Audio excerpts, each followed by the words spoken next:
All right, man. We got a lot. Luke Thomas looks like you would look if he knew his blood panels. Like he goes to the doctor and he knows where his hormones are. God damn.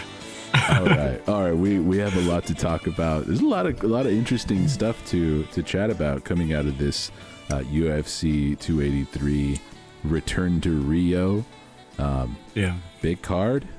I would say before we even get into any, Colby Covington was right about the people of Brazil. I was going to say that's exactly what I was going to get to first, just so we can get it out of the way. Before we even get into any of the fights or recaps from any of that, what did you think of the crowd? What did you think of like the presentation? There's a lot going on in that country. You know what I mean? It's like tensions are high, dude.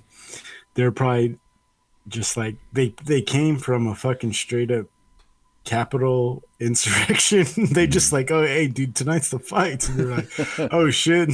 Here comes Dana White's merry band of misfits, and yeah man, and they're over here projecting UFC belts on the statue of Jesus. Yeah dude, I laughed so hard because I saw that and I'm like, okay, so they're projecting like prominent Brazilian MMA fighters' faces on it, and then it changes to like an array of all of them, dude, and I'm like, that's pretty cool so far, and then it starts doing like a laser line drawing of a belt, and as soon as I saw what they were gonna do, I was like, no. None of that is cool, dude.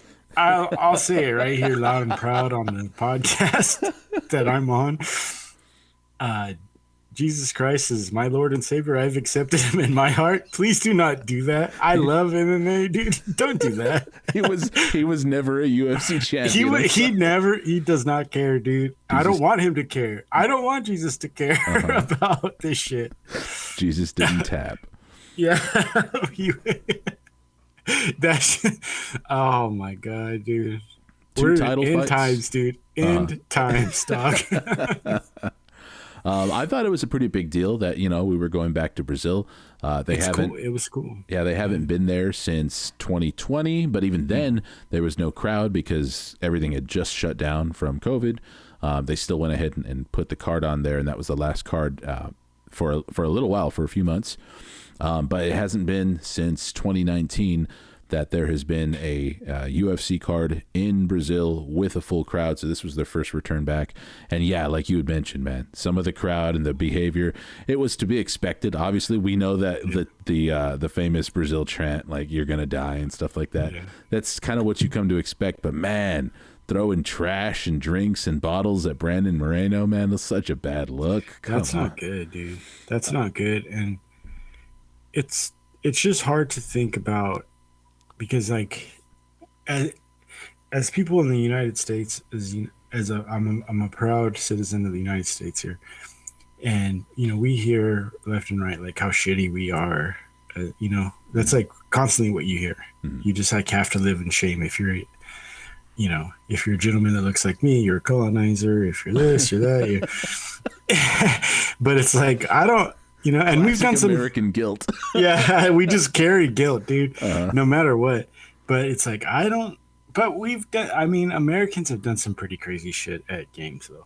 You more see it to themselves in like the parking lot or like in the stands they're fighting. You don't really see it as much like directed towards players. Yeah, ironically, it tends to be like when we win it big in that city, there's a chance that some police cars are going to get flipped and stuff like that. Yeah, well, maybe not even police cars, but it tends to be like in celebration.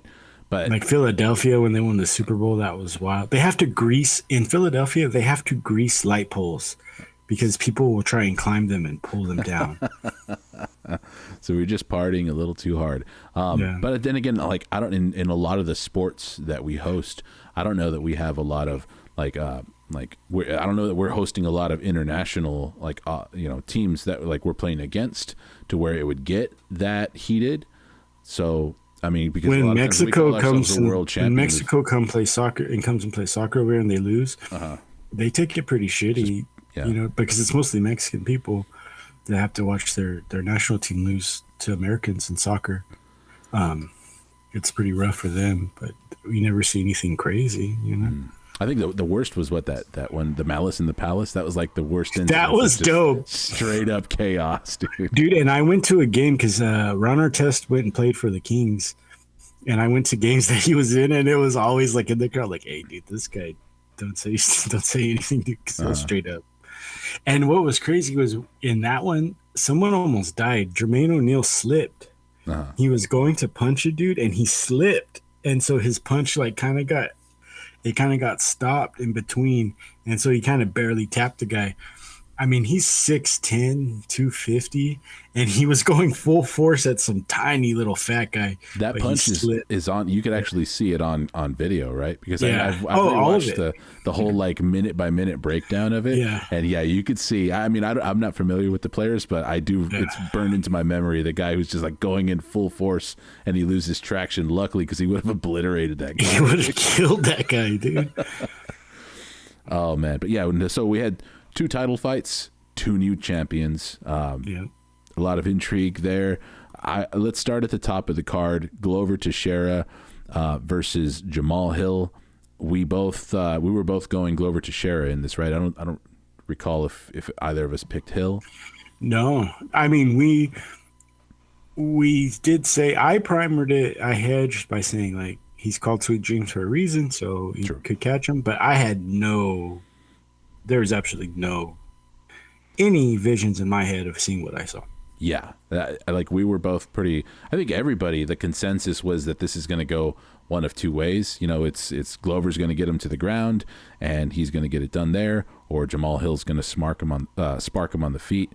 But I don't think anybody anticipated the sustained dominance that was wild that he put on Glover Teixeira. And he got out.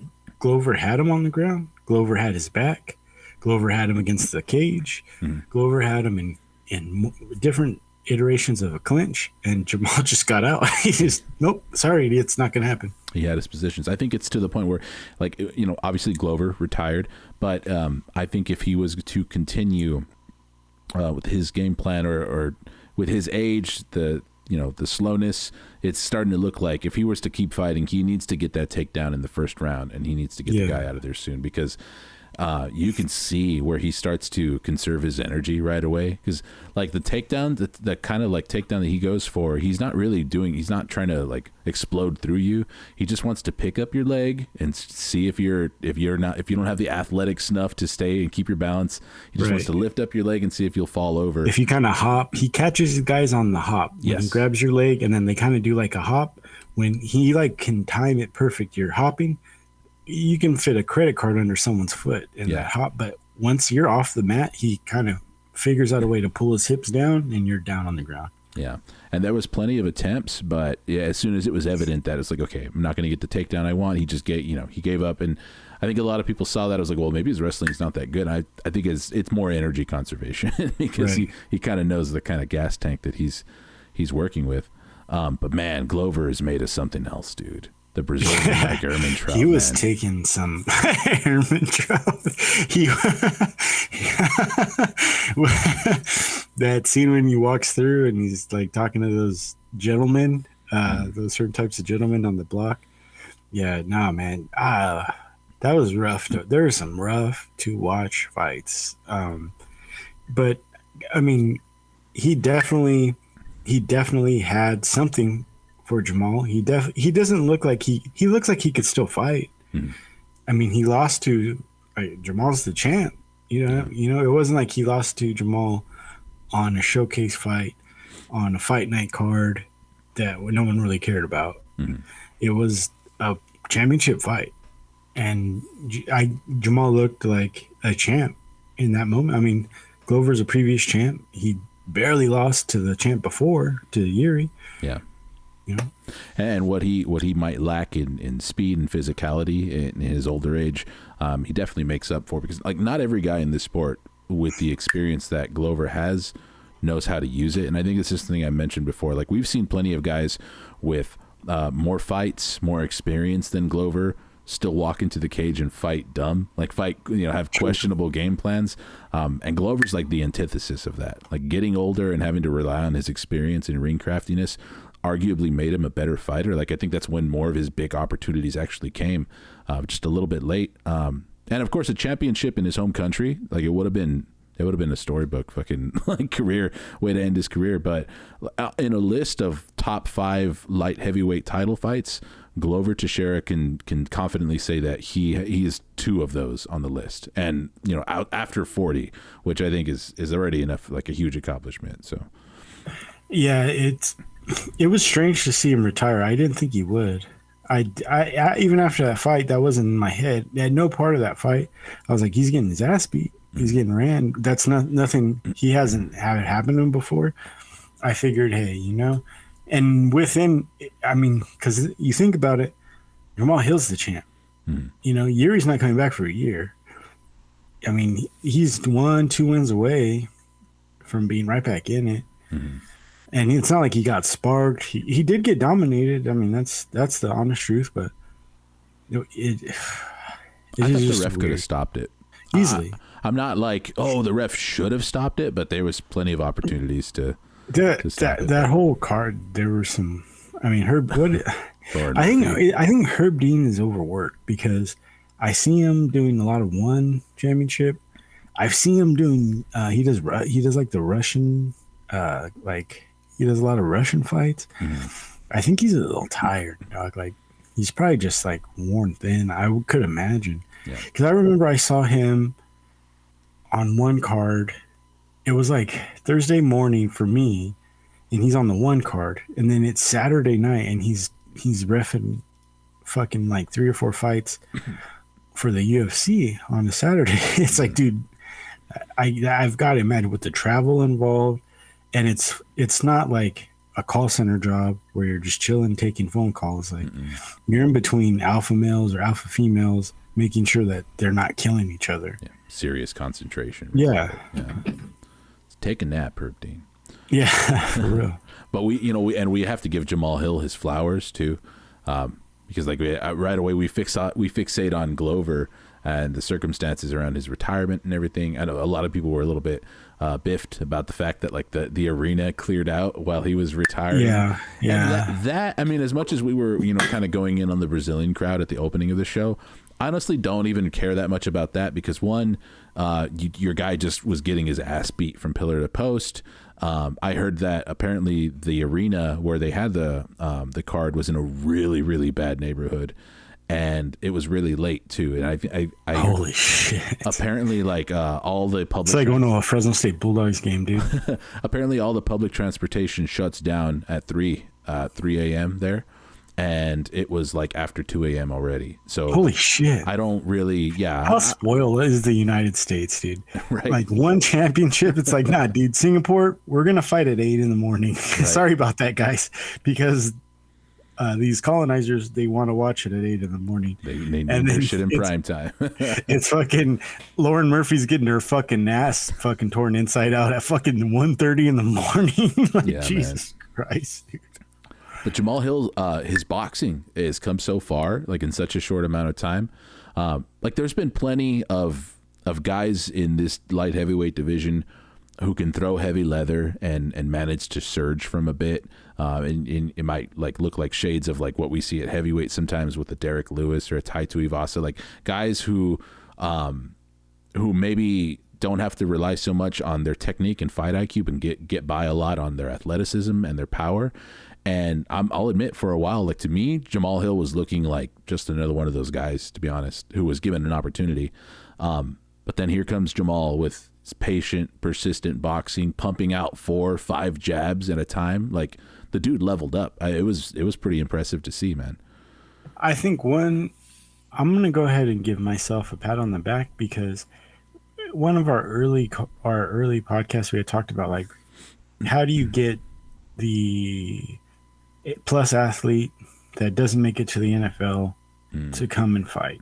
And I had mentioned you take D1, D2, or I'm sorry, Division 2, Division 3, NAIA, even JUCO football players, outside linebackers, and free safeties, and you just say, hey guys, 3 years, give me 3 years, and come to the PI and fight. And Jamaal Hill's that's what he is. He's a lower division college football player who played semi-pro football, and he just continued to fight, and then he was playing semi-pro football and learning to fight at the same time. And now he's put everything into fighting, and he's the fucking champ. And he looked rough early on, and he just got better, and he just went to Brazil and beat the former champion Hall of Famer. Yeah. I think hopefully a lot more people see that. A lot more NFL or guys who want to go to the NFL maybe kind of see like that's not a feasible option for them now, can maybe start doing things like that. Like, dude, get into a jiu-jitsu class, take some Muay Thai, take a MMA class, and just see, hey, like take a couple shots to the head. Can you not go crazy? Mm-hmm. Can you like stay within yourself and continue to learn? Your athleticism can carry you a long way, and we just saw it. Jamaal Hill's he was not a pro outside linebacker. He's not a pro free safety, but he's a fucking light heavyweight champion of the world. So yeah, good point. Yeah, you changed his family's life. That's why he was crying. He changed his family's life for like the rest of their life. Seeing him break down when it finally hit him that he was a world champion, that was chopped onions, man. That was. I was watching that, and I like Jamaal Hill. We all like him. We love seeing his fights, but we know how it goes. And then that made me. And then I like Glover more, so I was kind of like, I don't care, dude. Whatever, fuck you. And then when he was like, fuck, and then I think Anik or someone mentioned it, like, dude, he just changed his entire. He has a father of 6, and he just changed his family's life for the rest of their life. And you saw it, like it came out of him. Yeah. And I was like, dang, dude, fuck.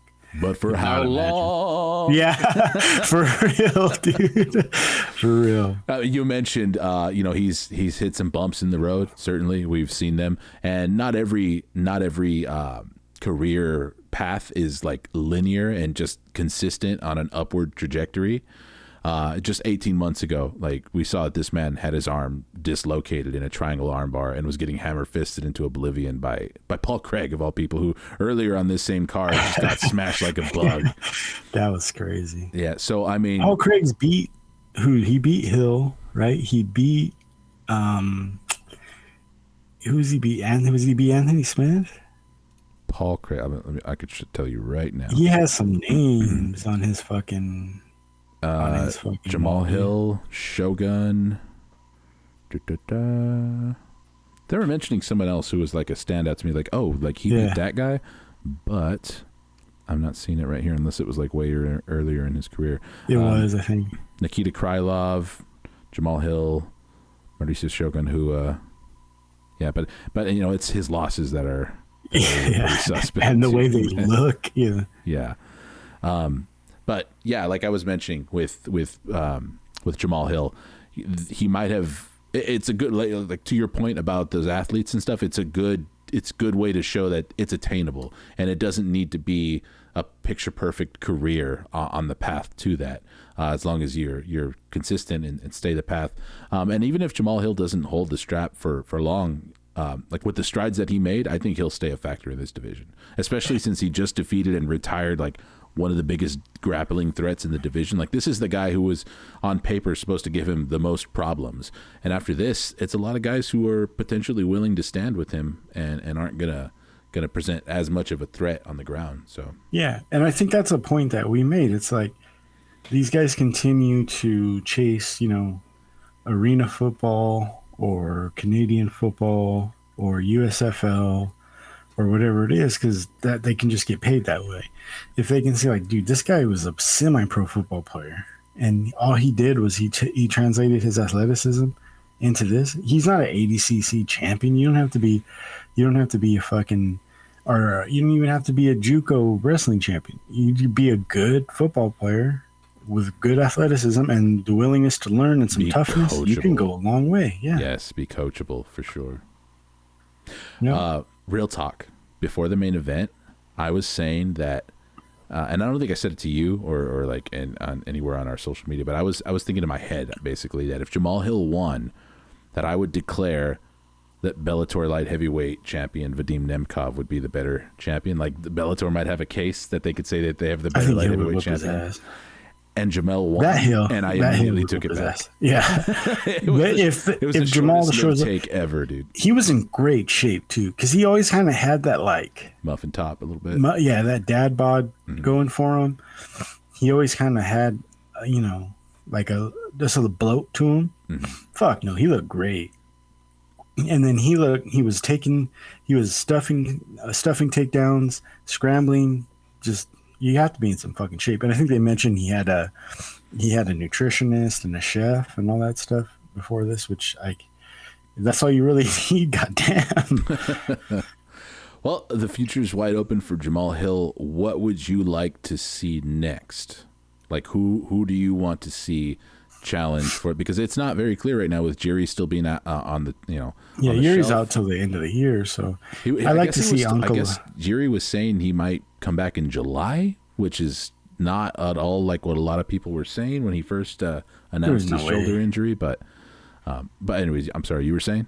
No, I would like to see Uncle Ive and Jan fight again, and then I think Uncle Ive would win, and then have Hill fight Uncle Ive in July, and then August, September, October-ish, fight Yuri.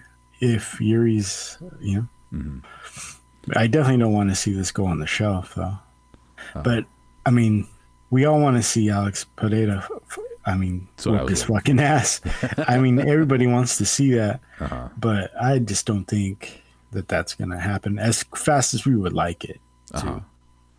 I think it's like an either or sort of deal. Like, I think it could. If it's going to happen, I feel like we're going to find out within the next few days. Like, I think it's really going to move fast on it, or it's just not going to happen at all. I don't know. That's what I want, though. And not even like, I want to see Jamaal Hill get murked or anything like that. It's just the way that it's been building up and like the people taking that little clip of him like sizing him up inside the cage. Well, he's on an interview saying like, if he wants to come up here, but then I was like, okay, Joel, chill, dude, because he's like, this is my division, motherfucker. This is my shit. He's like, you want to come up here? I was like, dude, what? Relax, dude, relax, because no. The vengeance arc, man. I'm all in on that fight. That's what I want the most. But if it plays out like you said, they run it back with Jan Blachowicz and dude, I'm blanking on our boy's name. Uncle Ive, then I'll be fine with that too. Because at the end of the day, I also don't want Uncle Ive to get screwed over, which he did get screwed over. He did. That guy should probably be UFC champion right fucking now, and he just it all just got taken away from him, man. Warlords, we talked about it. There's literal warlords that are just like, dude, this is insane, dude. You fucking war criminals think that was bad. So. Yeah. And we share opinions with them. Yeah. Let's I don't know if you had any other talking points to draw from the main event. I think everybody wants the Alex Pereira fight. I don't see it happening. I think they're really wanting to figure shit out in his own weight class. You can't do that with a guy who it's already kind of sus that he's gotten to where he's at now, and the UFC's kind of like guided that along. He's in the right division for it, I guess you could say. With like, who else is gonna fight Strickland, Cannonier? Like, what's he really gonna do? But at the same time, there's guys that we've seen under there. The Hamzats and the Shavkat Rakhmanovs and those guys that are there that have a shot. So don't fuck those guys out of a shot at a legit champ. So. Well, let's move on to our co-main event. Brandon Moreno, Deiveson Figueiredo, run it back for the fourth and hopefully final time, honestly. Did this fourth fight live up to you? Like, no. Where does it fall in the rankings of all of their four previous fights? That's the worst one. It made Deiveson look so bad. Just that kick on the ground, the fucking lying about his fucking eye. Come on, dude. That was just so bad. I could forgive the eye thing. I believe that in that moment, he doesn't know if he actually got poked in the eye or punched in the eye. Yeah. All I know is like he got hit and he held just because it was right on the eyeball. So he probably really thought that he got poked in the eye. But it was like the opposite eye though, to what where all the damage was. No, I think what happened was he was protesting from the punch that was on his right eye, and then what happened in the replay, what got the crowd all worked up, where they thought that there was still an eye poke, was Brandon Moreno kind of dragged his hand on his face, and it looked like he might have poked his other eye with his hand, which there was no eye poke in either case. So I think Figueiredo felt the punch to the right eye. He thought that was the eye poke. The crowd thought the left eye, the hand dragging, was the eye poke. Neither of them were. The crowd and Deiveson. I just don't. I like Deiveson before, maybe on the second fight. Now it's like, you're just a weird ass hairdresser, dude. I do not care anymore. I don't want. Go get your ass whipped by fucking Dominic Cruz. Go fight Dominic Cruz. See how that shit works out for you, dude. This is not. It's just not. Bantamweight's not going to work out for this guy. I'm sorry, but. Yeah, he'll be 36 pretty soon. So Deiveson Figueiredo is not a spring chicken. And then to jump into, I mean, he needs to go up. You know, he's clearly always struggled with that cut to flyweight, and now that he's not. No one's going to be banging the drum for another fight with Brandon Moreno. It's like, now get out of here. Yeah, it was interesting to me. I was listening to JRE with Bilal Muhammad. And it didn't have anything to do with Figueiredo, but they were talking about Patty, because the Jared Gordon fight and Bilal was in Jared's corner. And they're talking about how Patty's just not progressing. You're not seeing him progress. And they have to like kid glove him and match him up. Why is he not progressing? And Bilal made a really good point of, because he can't train. He's in fat camps. He goes to fat camp. He doesn't go to training camp. He has to lose. He goes to camp to lose weight. He doesn't go to camp to refine his skills. And Bilal said part of being on Team Khabib and learning, and he goes to TriStar. He goes all over the places. They told him, dude, stay in fucking shape all the time. Don't get fucking stupid with your drinking. Don't get fucking stupid with your eating, going crazy, because you need to be in shape. Not just because the UFC will want you on a short-term fight, but because your camp should be honing your skills and training to get to really for specific things for your opponent, not slimming down just to make weight. And if you're focusing on just making weight, you're fighting the scale. How are you even going to start focusing on strategy? So that had to have been a big thing for Figueiredo with all that. He looked like those cut pictures before, he looked like he was ready to die. Dude, there was the one video that he posted on his social media where somebody was just like going around him. And he's like standing perfectly still, just completely shredded. It looked like he was at like 0.5% body fat. It was, dude, like he could insane. Like if someone cut him with a fucking business card, it was over, dude. Yeah, no, it's a scary look. And you're right. I think that was probably zapping him. Not that I have high hopes for him at bantamweight, but yeah, good point too about that. Like about what Bilal was saying. Like, you need to stay ready. You don't have another job. Like, you should be living like a warrior. Yeah, like it. And that is the time to grow your skills, to grow your skill tree. That's not you don't learn new things in camp when you already have the fight book. You are just focusing and drilling on what you need to do for that opponent. We're over here talking like we're fucking MMA coaches. But no, but it's like pretty well known. The top MMA, because I go, well, that's pretty smart. So I went and looked on like TriStar Gym's YouTube, and Frost Hobby talked about that too. He's like, if you're focusing on losing weight in your training camp, if that's like a huge focus for you, he's like, it's always going to be a focus for certain guys because their physiques, you just can't get around it. But if that's like your main focus, like you might not even make the fight because of your weight, then you need to really focus on that out of camp, and that has to be your main thing. And if you can't, then you need to figure it out, and because this is your job, dude. Like a lawyer, like lawyers, you have to be like up on the law. Or, for my family, we do auto body, so we're like always looking at the different. If you're just constantly focused on just getting to work and being able to work, you're not going to be able to fucking keep up. Mm-hmm. Well, it's exciting things on the horizon for Brandon Moreno. Mexico he's officially he's no longer the interim champ. He is the undisputed flyweight champion of the world. Top of the hill, everybody's going to be gunning to him. This division is wide open now because now there's going to be healthy contenders on deck waiting, because we've seen these guys. We've seen the top of the division. Only have two guys fighting for the last 2-3 years now. So yeah, I was totally ready to move past this one. I was down for the fourth fight, and then once it happened, I'm looking at it thinking like, we didn't really need to see that fourth fight. I think Alexandre Pantoja is the next guy. I predicted it in our. He's beaten Moreno twice, Craig. Yes, on the Ultimate Fighter. And he looks amazing. I mean, he was the guy. We've talked about him at length on this program. It's like, goddamn, dude, that guy looks amazing.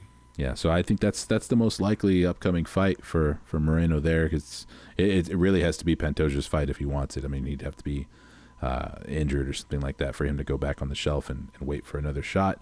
And I think that's going to be a compelling one. I hope they go to Mexico for that one. We were just talking about the crowd in Brazil, but we all know how the crowd in Mexico was the last time they went there. They had Bernard Fitzgerald hiding under the fucking desk, dude.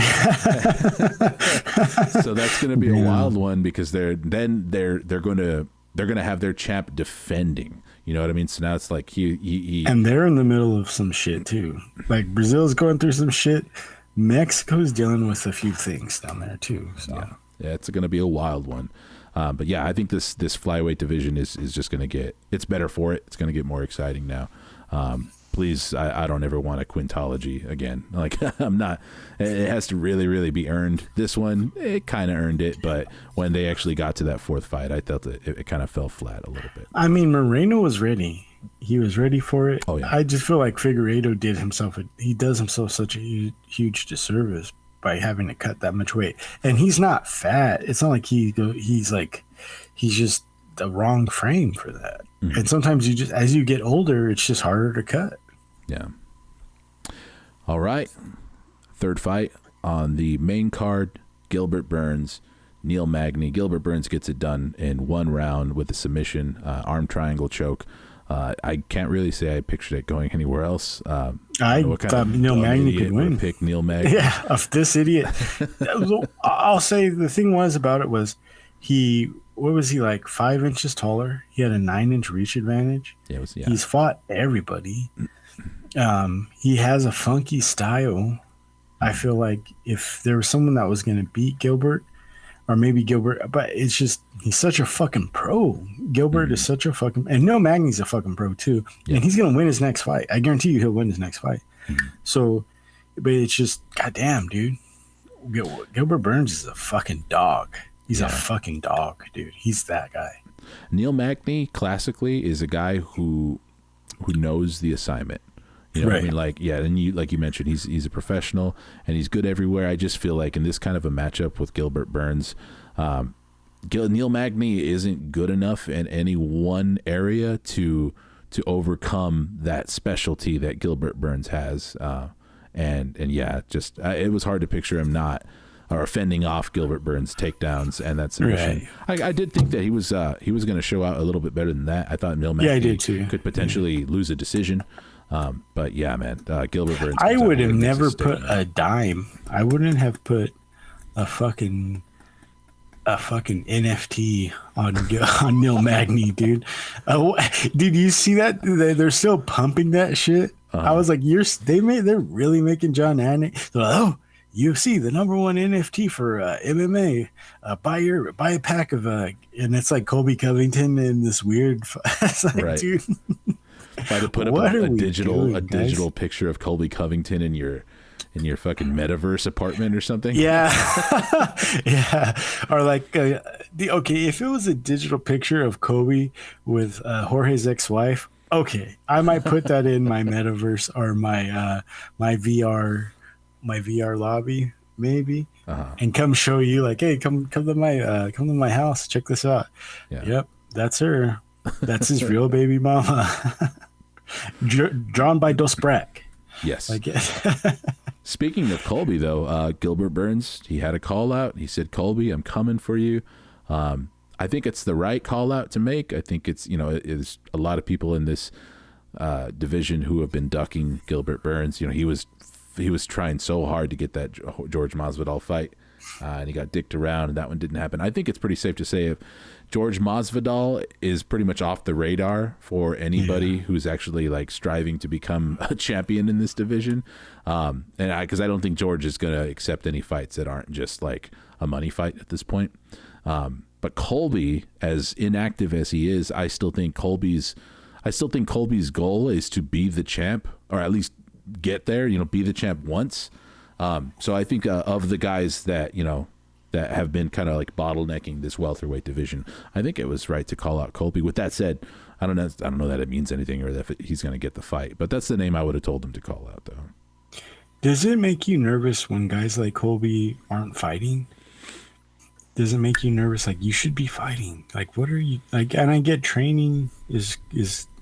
I mean, I just feel like, dude, you're missing out. You should be out there, like, because it's like when you watch almost any other sport, it doesn't seem like guys are getting better by sitting back and waiting. And it's like, I'll just come back and I'll be a champion. You know what I'm saying?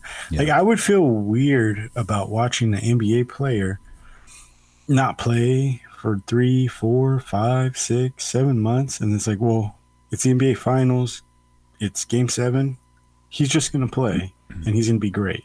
I just don't feel like, but I call me crazy, I just feel like you're missing some time. And then, like, for Gilbert Burns to take the fight with no Magny, and like, well, what else was I going to fight? What else was I going to do? I have to stay busy. I have to, this is my job. He's going to be that much better than Colby in the moment, I wouldn't say nervous is the word. Confused, I guess, a bit. Yeah. Kind of more confused at the UFC, and because I've never really thought, I mean, they would know better than me, but I never really thought that Colby was necessarily like a big moneymaker for the UFC. I think he was definitely, he improved his status in the UFC in terms of like the audience engagement and just getting more attention on himself and to sell a fight. Yeah. So I think he's definitely better than where he was, but I don't know what they're kind of like protecting with Colby right now to like really let him sit on the shelf this much and to book him so favorably, or to not really like let him like fight the rest of the division and get the rub out there, because they were really ready to, and I mean, I guess it helps when you have an absolute banger of a fight with Kamaru Usman the first time that he challenged for the title, because he was really looking like, okay, if Kamaru Usman doesn't exist, this man's the champion. Like, Colby was the guy. Yeah, he looked amazing in that first fight. But I don't think that, like, I've always said, like, when you have former title challengers and ex-champions in your division, you want to let the rest of the guys get a crack at those guys too, because it just uplifts the entire division. Exactly. And I don't really see what the upside is in for the UFC letting, certain guys kind of do this and squat. We've complained about squatting before too, and in some instances I get it. It makes sense. I'm not ever going to be surprised if a Conor squats or is selective with his matchmaking. There are definitely dudes who are on that next level. I don't really see where Colby was one of them. And then online later too, if I'm the UFC, I'm not really nervous about Colby like dropping fights to the rest of the division. Maybe a Burns, but I mean, if that's the case, well then some of that rub should go on to Burns. You know what I mean? Some of that notoriety should go there. And you're never, we've talked about how losses don't mean as much in mixed martial arts than as in boxing. So sure. I don't know. But ultimately, to answer your question though, no, not nervous, just more confused. Yeah, I just always saw it as like, God damn, dude, you're wasting your time. Like, you're in your 30s, like, just get these fights in, dude. Like, this is your art. This is what you do. But I guess if the UFC's not paying, what are you gonna do? Yeah, that's also true. I guess because he's a persona who I don't really like. So when it comes to things like this, I don't necessarily default to like, well, yeah, why should he fight? They're barely paying him shit. Whereas I'll go to that for other fighters, when they're kind of playing hardball with the UFC. About Colby, what was I going to ask you about Colby though? I had a question to shoot back to you about him. Don't remember. I'll see if it comes to me. Pollyanna.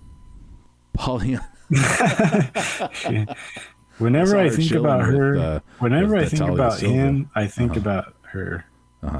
I don't know. Pollyanna Ghana. Whenever I hear Colby Covington, I just think about her. Yeah.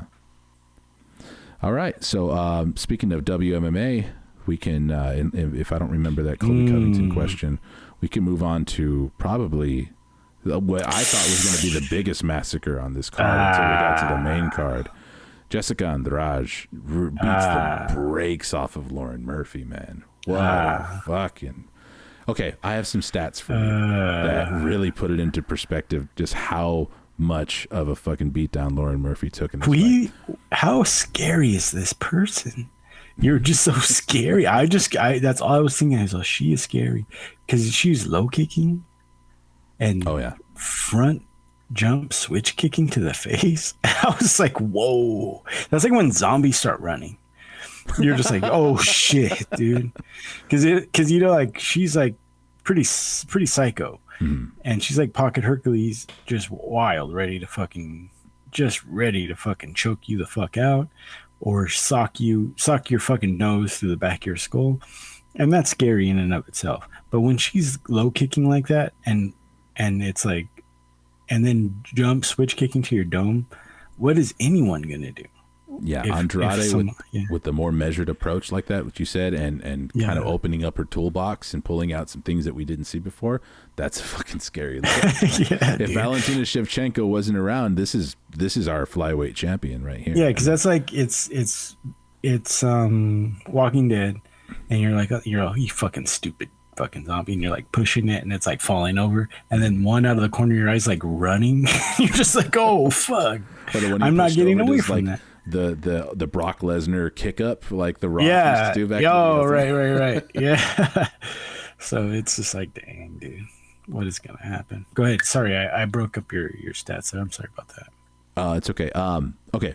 So in Zhang Wei Li versus Joanna Jędrzejczyk Part 1, 2020 Fight of the Year, both girls combined absorbed 192 significant strikes combined between the both of them.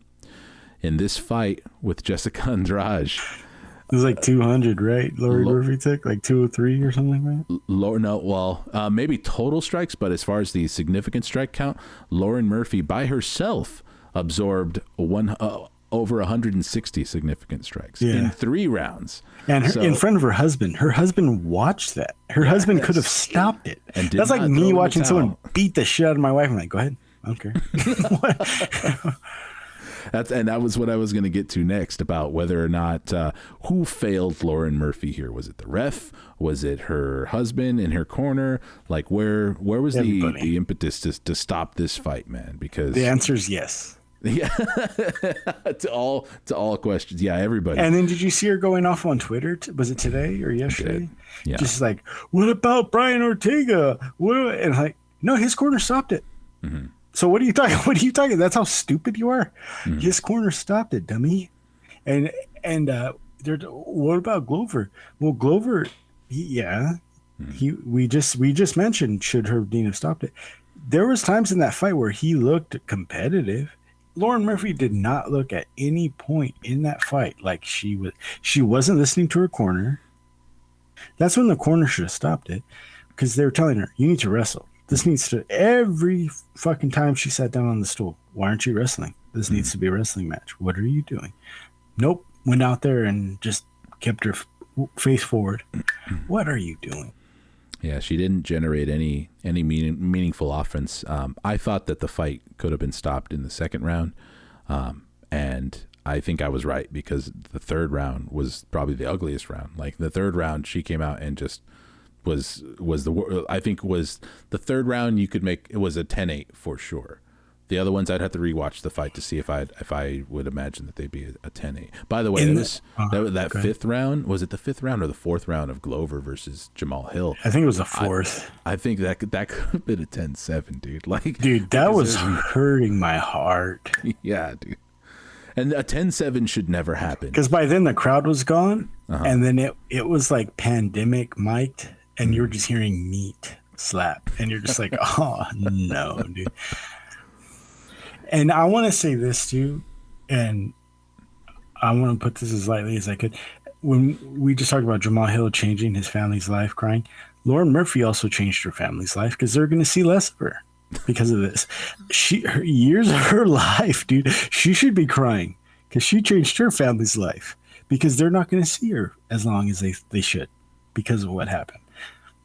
She changed her family's life. It's going to be different. That's for sure. And that's what happens when you with a force like Jessica Andrade, I think like you do have to be a bit more selective about her opponents, because this is a girl who, like you said, can change people's lives for the worst.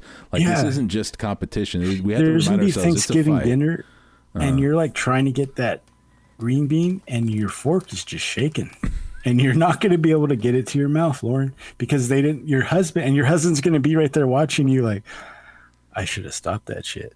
Look at her, and she's going to ask the same question. Dessert wins dessert. It's like, you just had dessert, Lord. You know what I'm saying? And it's on him, dog. It's on him. If he's even with her. I like how you started with, and I'm going to put this lightly. Yeah, no.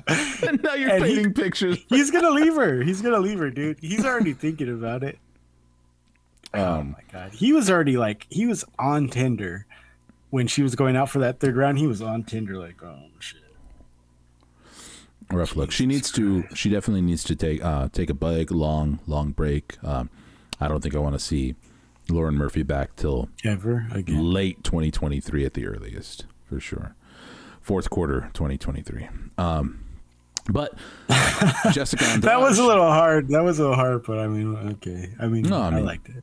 It was for the lulls. Dropping green beans. Jessica Andrade, though, and we have to remind ourselves too that she's only 31.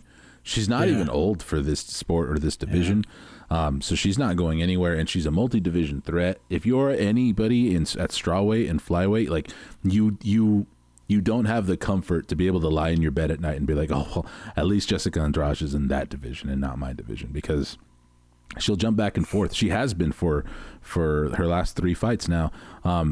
And I would ask you, what do you think is next for Jessica Andrade? But she already said she came out and said that she wants to fight Zhang Weili again. She wants that strawweight title. You know, she said that she went and fought Zhang Weili in China, and so now how about Zhang Weili come and fight her in Brazil? Whether or not that happens, who knows? But I think wishful. I think Amanda Lemos is in shambles. Yeah. Jessica Andrade is talking like that, because as we know, we gave Jessica Andrade our 2022 submission of the year winner. Yeah. And yeah, like I would say before that she said that if she was going to stay at flyweight, Amanda Lemos was a very obvious first choice for me to get the strawweight title shot. But if you're Jessica Andrade and you have that first round submission over her, you can't really make much of an argument to not giving it to her. And what do you think about that fight? Is that something you're interested in seeing? Vegas in April, why not? I mean, who wouldn't watch that, dude? Yeah, I would be all over that fight. Moreno, Pantoja, Andrade, Weili, and what is it? Well, I guess the John Jones card's already set, but like in April, around that time, I mean, why not? Find another. I think if you have those two, Showcase, co-main, and Adesanya Pereira for the main, god damn, let's watch that. I would love to watch that. Yeah, that'd be a great one. All right, the fight that opened up the main card, Johnny Walker, Paul Craig. We touched on it very, very briefly when we were talking about some of Jamaal Hill's former opponents. Johnny Walker, I would say, is probably just chaos incarnate in terms of like the outcome of his fights. The guy has the most zany like fight ending sequences out of anybody in the promotion, in my opinion. Like whether he's winning or losing, it's just going to be fucking weird, but it's going to be violent. And Paul Craig, we know he's had plenty of crazy come from behind wins. Like I mentioned, that win over Jamaal Hill. But this one is a short one. It ends in round one. Paul Craig kind of shoots for a single. Johnny Walker throws a kick. Paul Craig catches it. I don't remember if he was throwing a kick or if How Paul about Craig was Jamaal shooting Hill's a single. kicks? We didn't even talk about that. Some of those head kicks that Jamaal Hill was throwing on Glover were nasty. To be fair, Glover wasn't really that much of a moving target at that point. Right. Sorry, but you brought that up, and I watched the fight again. Yeah. And I was like, damn, dude, those kicks were, and he hit them bang, bang, like two back. Wow, amazing. Meat. Yeah, sorry, dude. No, it's all good. I mean, we don't have a whole lot to say about Johnny Walker. Yeah. Paul Craig. I don't remember what started the sequence, whether it was Paul Craig going for a single or Johnny Walker throwing a kick, but he ended up with Paul Craig holding Johnny Walker's leg, and Johnny Walker said, well, fuck defending this takedown. I'm just going to punch you from here, and he put him away. Paul Craig kind of like went into a turtle position, hugging Johnny Walker's leg. And man, I'm so off the Johnny Walker bandwagon. Like early on, it was exciting. He's just so inconsistent. Like I feel bad for not really giving him his flowers here for this win, but it's also, it means nothing, man. Like I really don't think this one means anything because Paul Craig is inconsistent. Johnny Walker's inconsistent. This fight was just made for the spectacle of this one night. Like there's no stakes. There was no skin in the game. I don't know. I mean, I had Paul Craig because I just thought that his submission threat versus, Johnny Walker's kind of unplanned, like flowing chaos was going to come through in the end. But yeah, anyways, Paul Craig, back to the drawing board. Ihor Potieria, Mauricio Shogun. Johnny Walker, Anthony Smith. I'd like to see that. I mean, it's a fight we haven't seen at light heavyweight yet, so yeah put it together. Very few of those that we haven't seen. So. I will say I won't miss any Johnny Walker fights. I'm not. He's a Johnny Walker fight isn't the one that I'm gonna go to the fucking the fridge for to grab a beer or be like, oh yeah, I'll be right back when I go to the store. Like no, like you got to watch his fights, but I don't know, man. I don't see much upward trajectory for him here. Like he's going to get his opportunities, but I don't see him making it happen against the top of the division. The guys who aren't just going to let his madness, they're not going to fall into that trap. What is the top of that division though? Let's take a look. He's beat Span, right? I can tell you what this light heavyweight division looks like, at least according to Tapology. I mean, he hasn't had any fights with Jan or Magomed or Rakic. I believe he fought Makita Krylov. I'm not looking at his record right now, though. I'm just reading off the names. Yeah. And yeah, he has that win over Span, where Span and I was watching his highlights too, and looking back on that one, man, that was such a dirty win. Like he absolutely pounded Span in the back of the head multiple times, and the referee. Hearing Ryan Span's coach just shouting like bloody murder, like that's the back of the head. What the fuck are you doing? Yeah. And the referee just like, oh, I don't know, dude. I'm an MMA ref. I don't like having any impact in the fight whatsoever. It was a bad look. But yeah, he has wins over Iwan Kutalaba, Ryan Span, Misha Serkinov.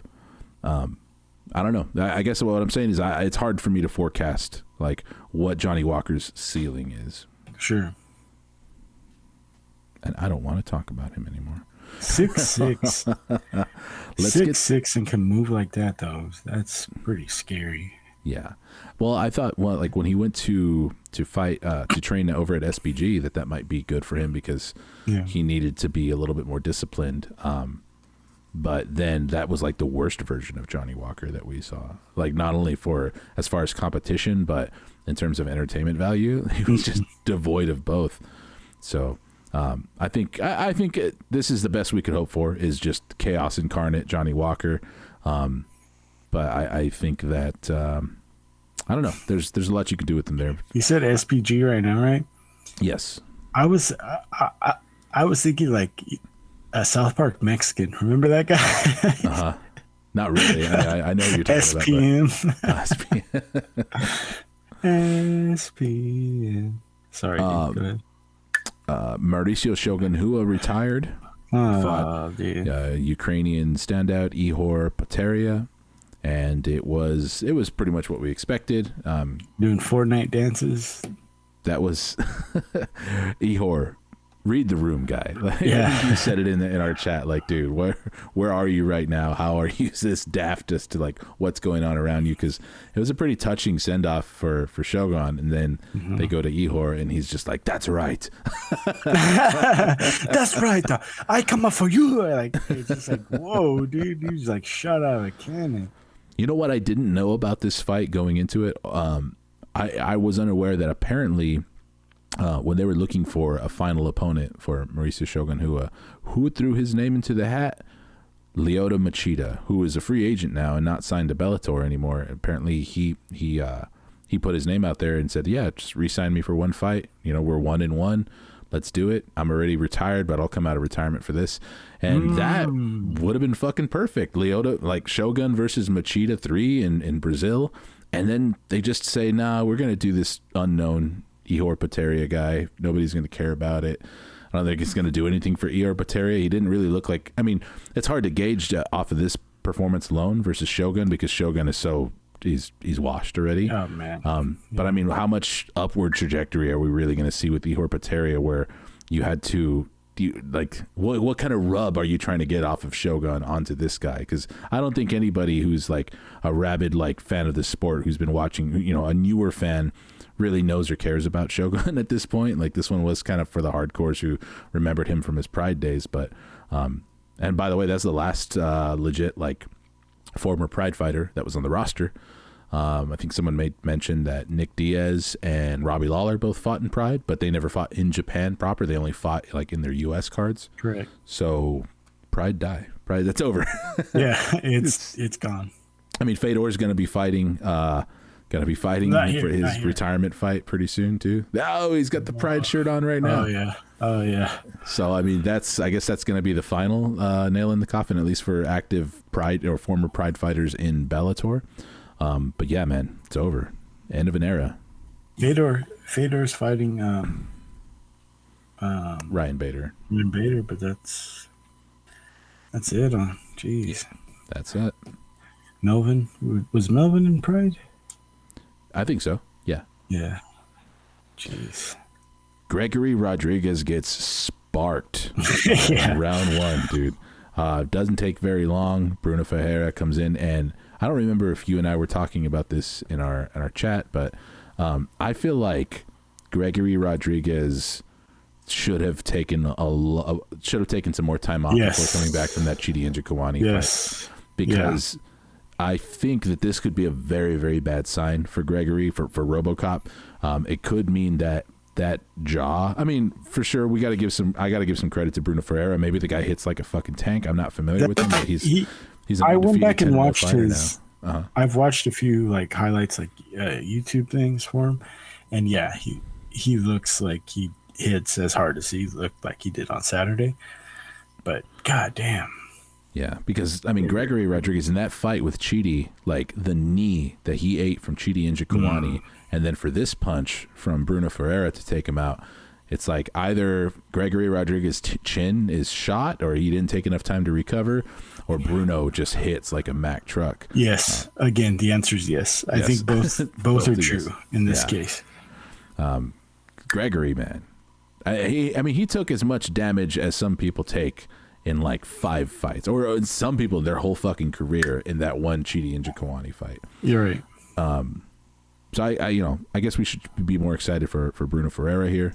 I don't know how to forecast the guy. I'm not familiar with him. I believe he was making his debut on this card, right? Like 9 knockouts in 10 fights, or he's like 10-0, 9 knockouts in 10 fights. He was on the Contender Series, right? Knocked a dude out on Contender Series. Coming in off the Contender Series with the win over Leon Aliu. And you're right, yeah. Round 1, round 1, round 1, round 1, round 2, round 1. So this one's going to be fireworks. And man, they didn't waste any time putting him in there with a guy like RoboCop either. They just said like, fuck it, we need a fight that's going to be kill or be killed. And it was Brazil versus That was Brazil sick. Also. I liked that though. That sucks for Gregory Rodriguez. We liked him. But that was cool. I like seeing shit like that where it's just quick, touch of death type knockouts. That I like that shit. Fuck yeah.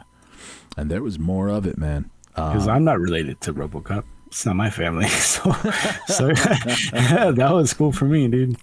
I did think RoboCop's ceiling was capped for sure. Like some of the initial criticisms that I have of him, like being kind of like stiff and slow a little bit, I think that was all still there. But that was coming around to Swole Bama. If you're going to be a complete damaged sponge, I mean, there's some entertainment value in that. Just a sec, my secondary screen. I got to reset this really quick. But let's talk about these Bonfim brothers, dude. Because if you're talking, you like a Wow. quick spark knockout, man. Gabriel Bonfim and Ishmael Bonfim both making their debuts on the same card against Munir Lazzez and Terrence McKinney, respectively. And boy, did these guys fucking show out, dude. We got a couple of new stars at welterweight and lightweight. They're coming into stacked divisions also, man. Who do you think had the bigger like spark in their debut?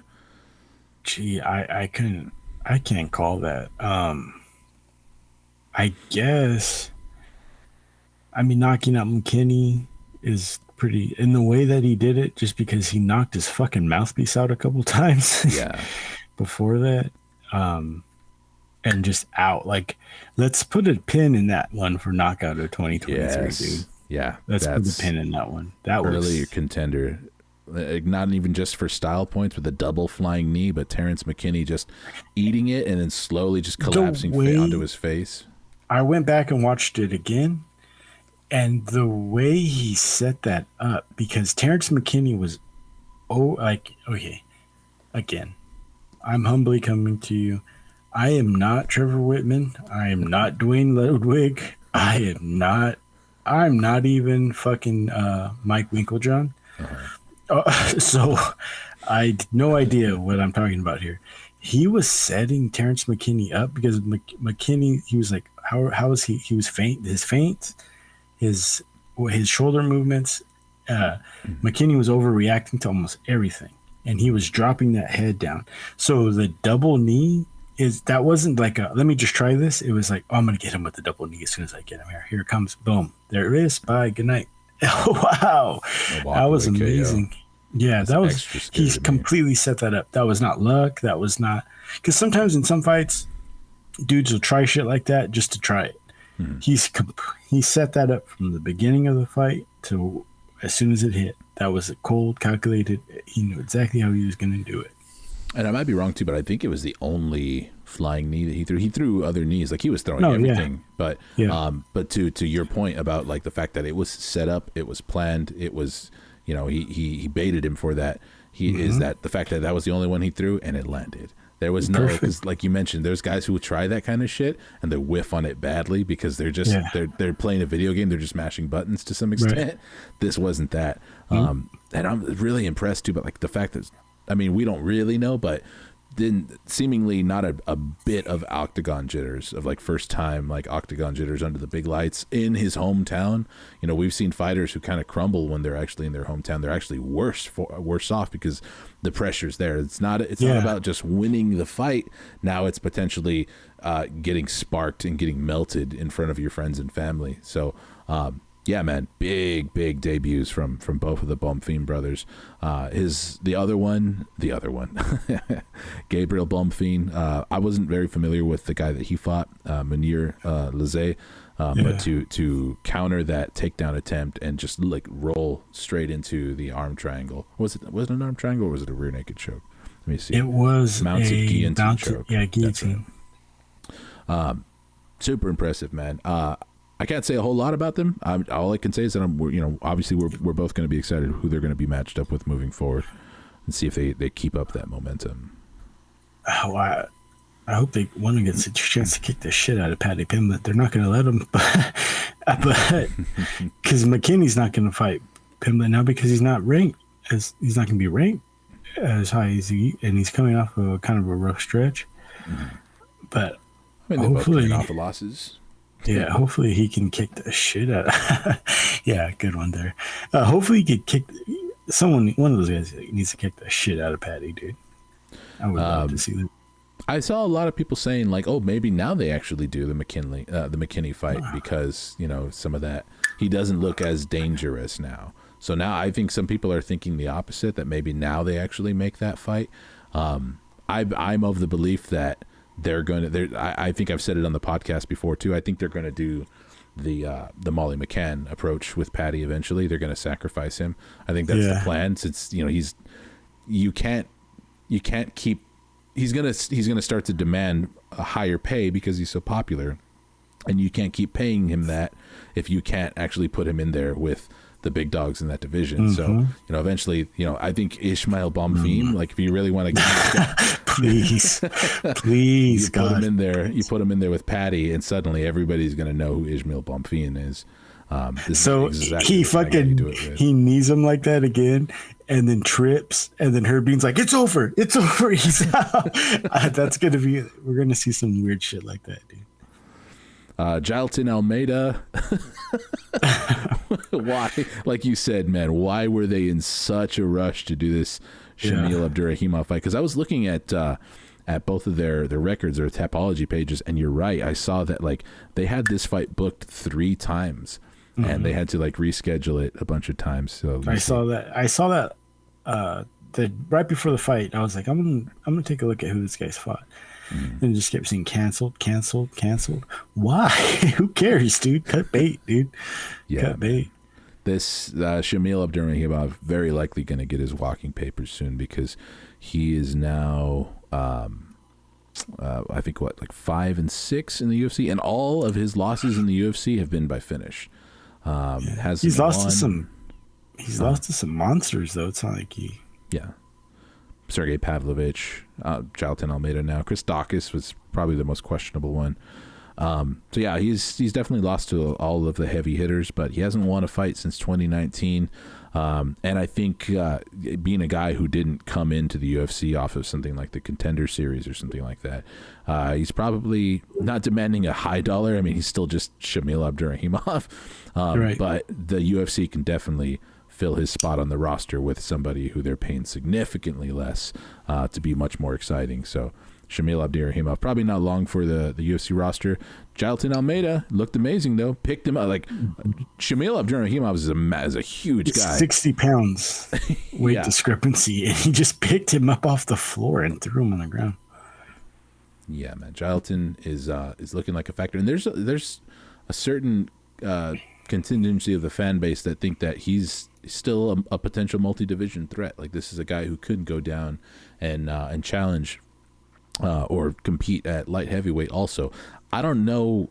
I've never really been too big on I've never really believed that was really too possible for very many guys to actually go back and forth. I feel like it's one of those deals where it's like, if you're going to make that move, you're potentially going to stay there, or you're a light heavyweight who didn't want to cut weight for one fight. He's like Evander Holyfield was back in the day, because Evander was like the cruiserweight champ. He's a cruiserweight Olympic gold medalist. And then he would go up and fight. Heavyweight, and then he'd go back down to cruiser, and then he just went. Then he got on like copious amounts of steroids, and then went to heavyweight. So it'll be interesting to see where he goes or how he plays this. Now, for me, this fight with Shamil was really kind of pointless. It was a fucking. I want to see Jailton tested, and there's guys in this division who can test him. I didn't see Shamil Abdurakhimov as that. I didn't see him as a guy who had any real shot in there. And the way the fight played out, that we saw that was true. Who, not necessarily saying like, oh, who do you think that they should match him up with next, or who do you think the UFC will match him up with next, but who do you think is like the best guy at heavyweight to really, really test Jailton Almeida? Who do you think his biggest challenge is? Romanov is. They just booked him. That would have been a good one.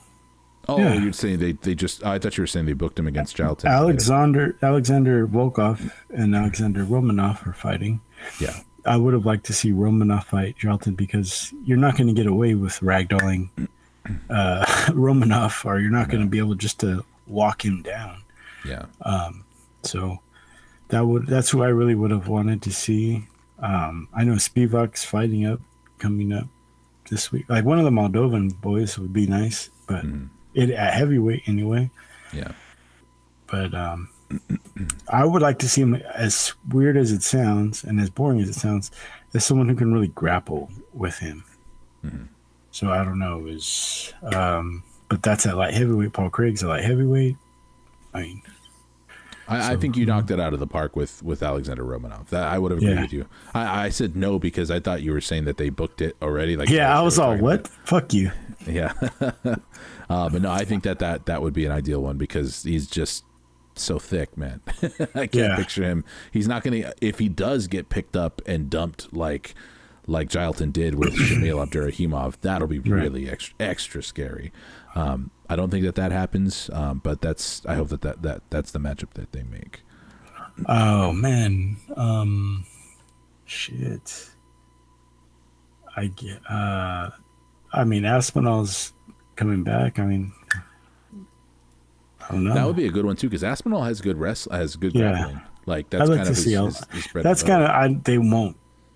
They won't do that. Why would they? They'd have to derail one of those two guys' trains, and why would they do that so soon in both of their careers? But I would, if I just would like want to see it. It was a video game or had no on any. If they both had the same future after, I'd love to see both of those guys fight each other. So. It must be so frustrating to be a fan of the video game like UFC 4 or whatever, because this roster just keeps growing and evolving so fast. Like by the time the game comes out, there's already like new, like notable names who just aren't going to be on it because they just can't have everybody on it. So yeah, I played UFC 4 a few months back, and I was just looking through it like, man, like so many of the guys who you would want like in lightweight just aren't in that. Like, it sucks. Like I'm thinking, do I gotta fucking create these? And I know they update it and add people, but sometimes I see those ads on like who they added, and I'm like, you added that person? Like, Isn't Mighty Mouse on there still? I don't recall. He probably is though. They have no shame about using people's like likenesses in games, even if they're no longer. Except they have the rights to it, and they're gonna put them in. But I don't recall though specifically. Is Crone Gracie's dad in there? No, I'm pretty sure he's not. Hoist Gracie probably is. I know fucking Bruce Lee is. The fucking sham. Bruce Lee, damn. Did you watch the women's featherweight fight early in the card? Josiane Nunes versus Zara. I didn't catch Nunes, and I didn't catch Thiago. Oh, that's okay. There was a women's Break it down, featherweight dog. fight. Break it down. I know you did. Is there someone that I know for a fucking fact watched every single second of it? Yes. Is he on the other side of the microphone? Yes. I was just gonna say that if all women's featherweight fights looked like this division would rule. We wouldn't have a problem. Yeah. And I wouldn't be predicting that this division is going to go away by the end of this year. Go off. Let's go off, King. Please give me Ephraim's WMMA corner. You have the mic, sir. Go. Okay. So 29-year-old Josiane Nunes, the closest thing that this division has to like a prospect, you could say.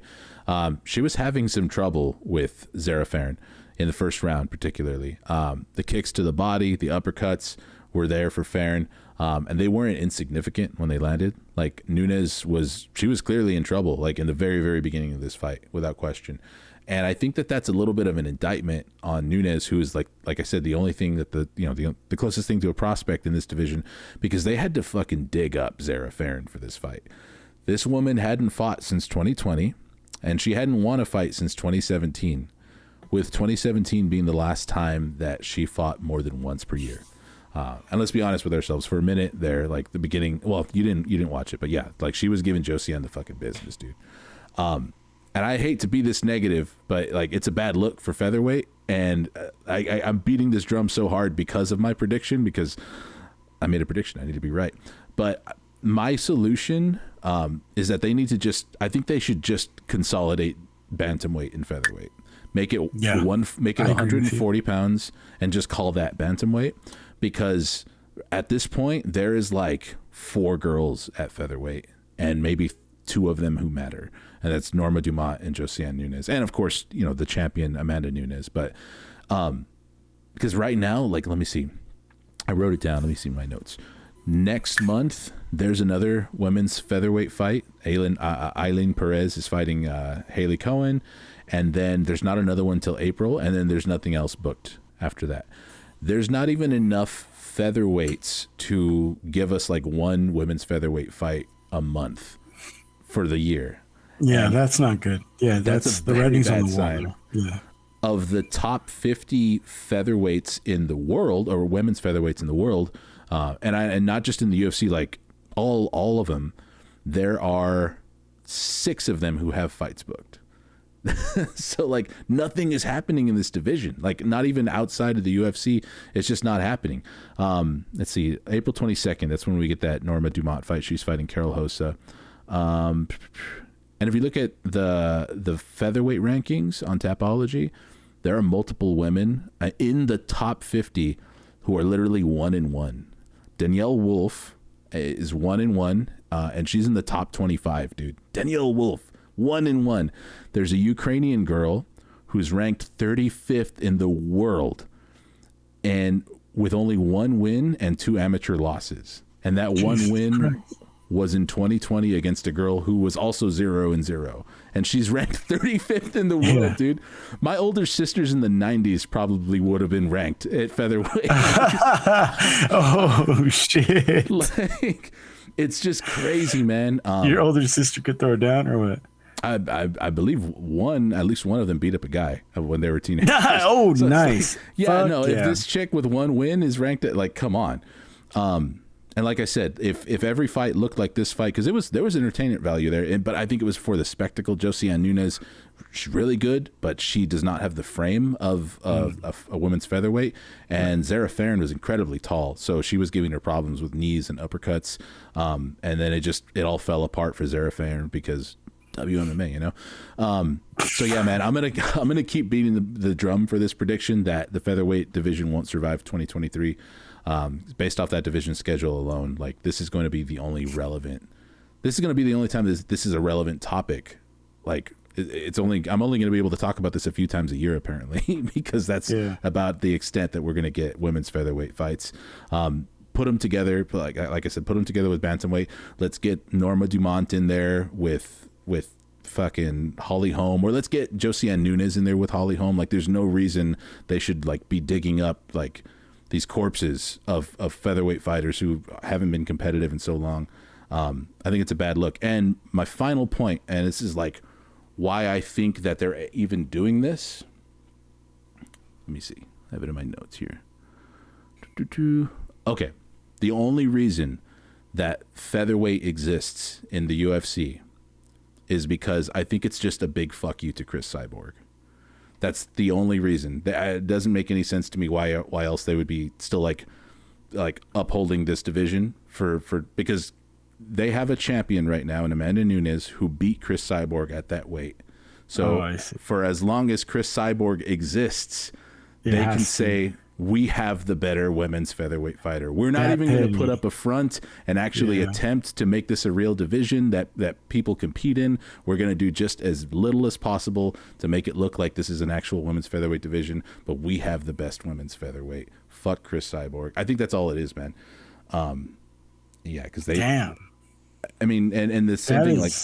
crazy petty. I aspire to that level of pettiness. Yeah, let me see. And I mean, we know like what happened with Dana and Chris, like when she left the promotion and everything, and they were going back and forth, all that drama there.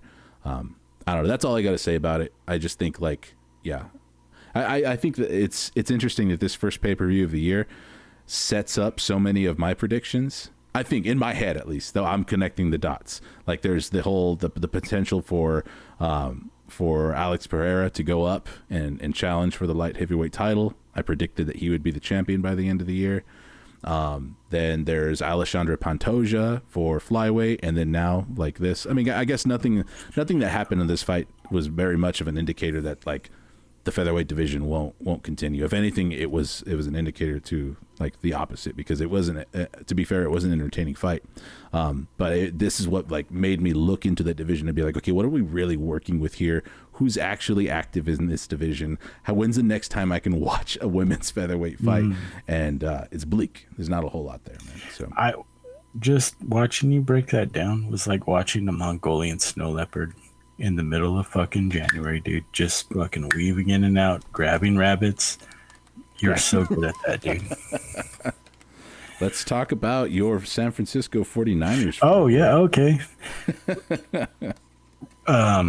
Rats, cockroaches, worms, and Dallas Cowboy fans. Okay, they're just always going to be there. Why? Who knows? Just for whatever reason, they can go through apocalyptic horseshit. They're going to be there, and you know why? Because they'll eat their own. A rat will eat their own young to stay alive. Cowboy fans will do the same thing. Tony Romo, Antonio Romero Romo, Rain Dakota Prescott, both of them each have 2 playoff wins. You're getting close to $400 million, 20-some years. Brock Richard Purdy, last pick of the fucking NFL draft this year, 7th start, has as many playoff wins as those 2 gentlemen.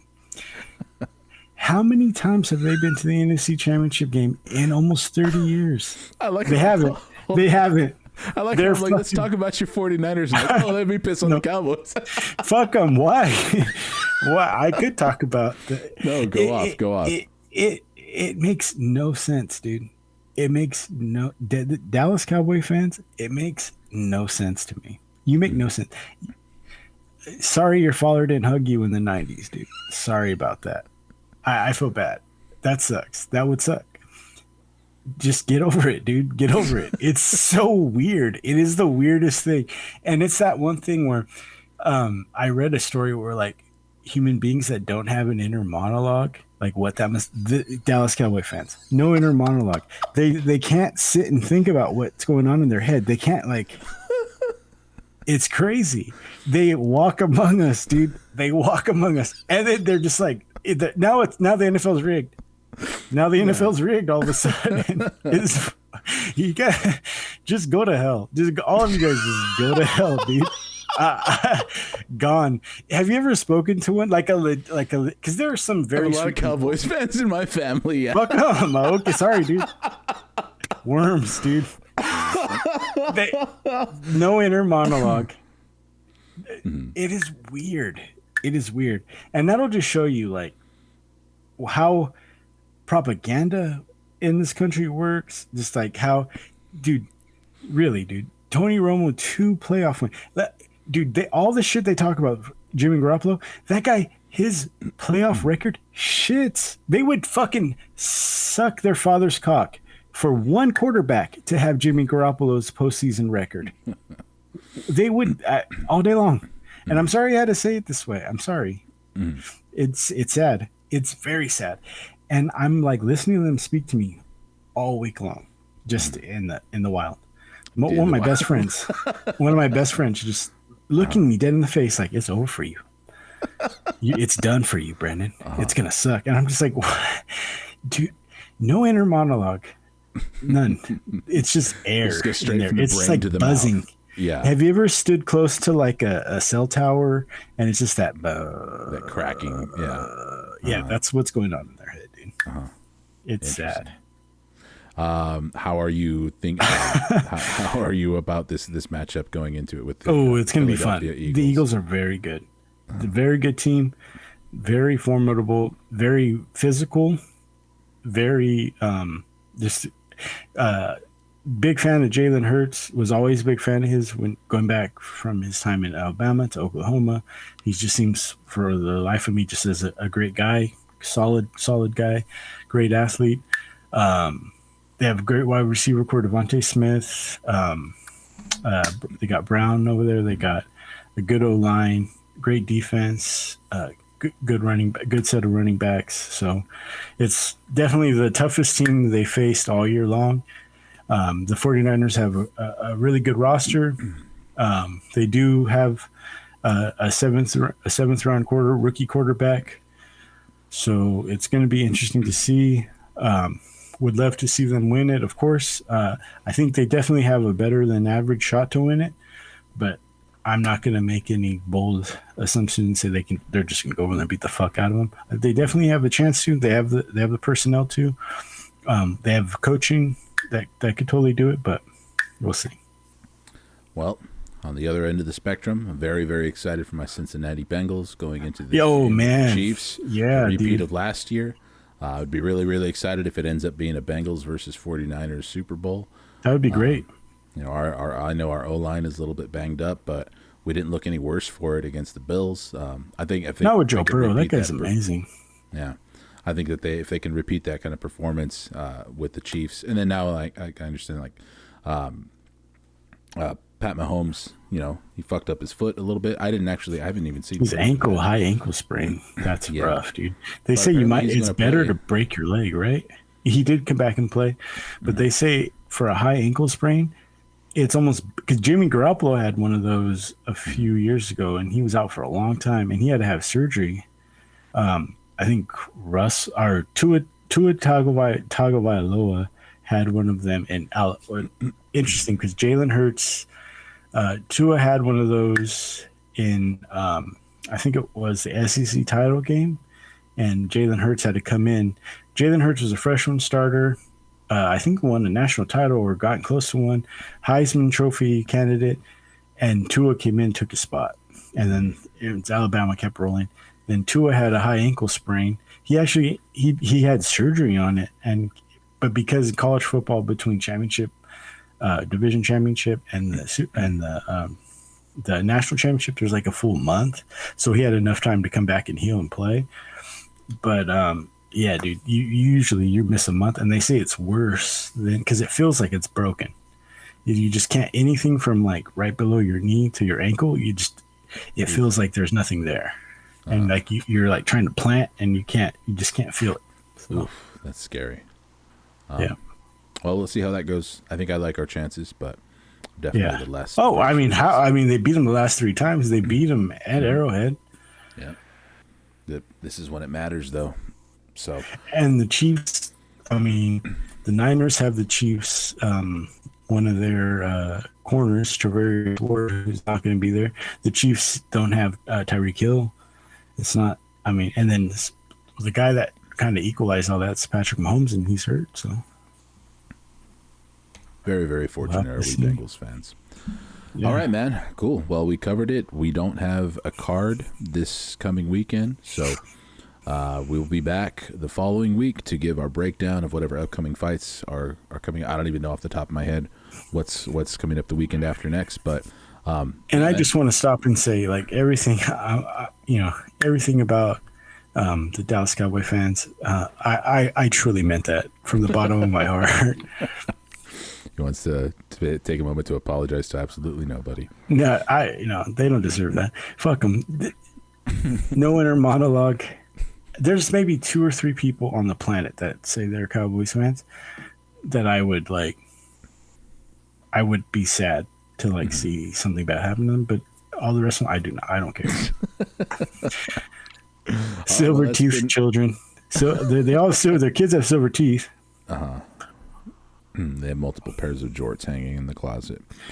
All right, guys, that has been another episode of the Fight Plug podcast. Thank you all again for joining us. Don't forget to hit like, subscribe, and ring the bell if you don't want to miss any of our future episodes.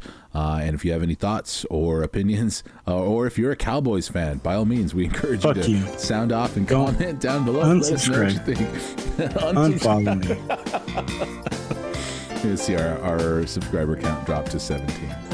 All right, guys. If you're probably only listening to this to get through your community service, picking up trash or whatever it is that you do, so who cares? Listen to someone else. All right, folks. And we're out.